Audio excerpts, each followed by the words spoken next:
இத்தனை நாட்கள் பூஜை செய்தும் பலன் கிடைக்கவில்லையா? பலனை உடனே பெற இதோ ஒரு எளிய வழி. நிறைய பேருக்கு மனதிற்குள் இந்த வருத்தம் நிச்சயம் இருக்கும். நான் இறைவனை அன்றாடம் பக்தி ஸ்ரத்தையோடு வழிபாடு செய்கிறேன், நம்பிக்கையோடு தினம்தோறும் பூஜை செய்தும் எனக்கு எந்த ஒரு பலனும் கிடைக்கவில்லை. வாழ்க்கையில் தோல்வி மட்டுமே நிரந்தரமாக இருக்கிறது. துன்பத்தை தவிர சந்தோஷத்தை அனுபவிக்கவே முடியவில்லை என்று கலங்குபவரா நீங்கள்? உங்களுடைய கஷ்டங்களை தீர்ப்பதற்காகவே சொல்லப்பட்டுள்ள பதிவுதான் இது.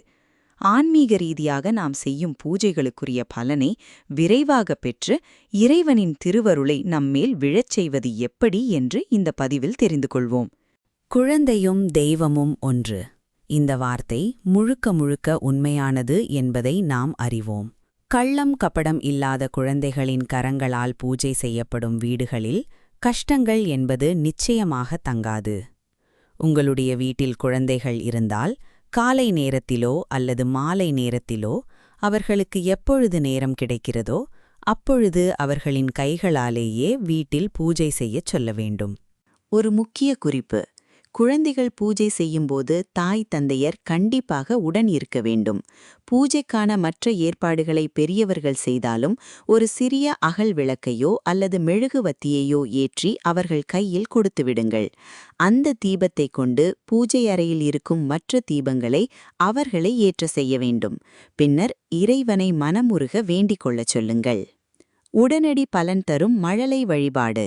பொதுவாக ஒரு வீடு என்றிருந்தால் அங்கு காலை அல்லது மாலை வேளையில் தீப வழிபாடு செய்வது வழக்கம். அப்படி வீட்டில் இறை வழிபாடு செய்யும் சமயத்தில் குழந்தைகள் கட்டாயம் உடன் இருக்க வேண்டும்.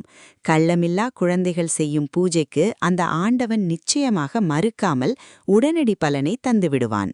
அதோடு மட்டுமல்லாமல் குழந்தைகளுக்கு சிறு வயது முதலே இறை வழிபாடு செய்யும் நல்ல பழக்கமும் ஒழுக்கமும் தானாகவே வளரத் தொடங்கும்.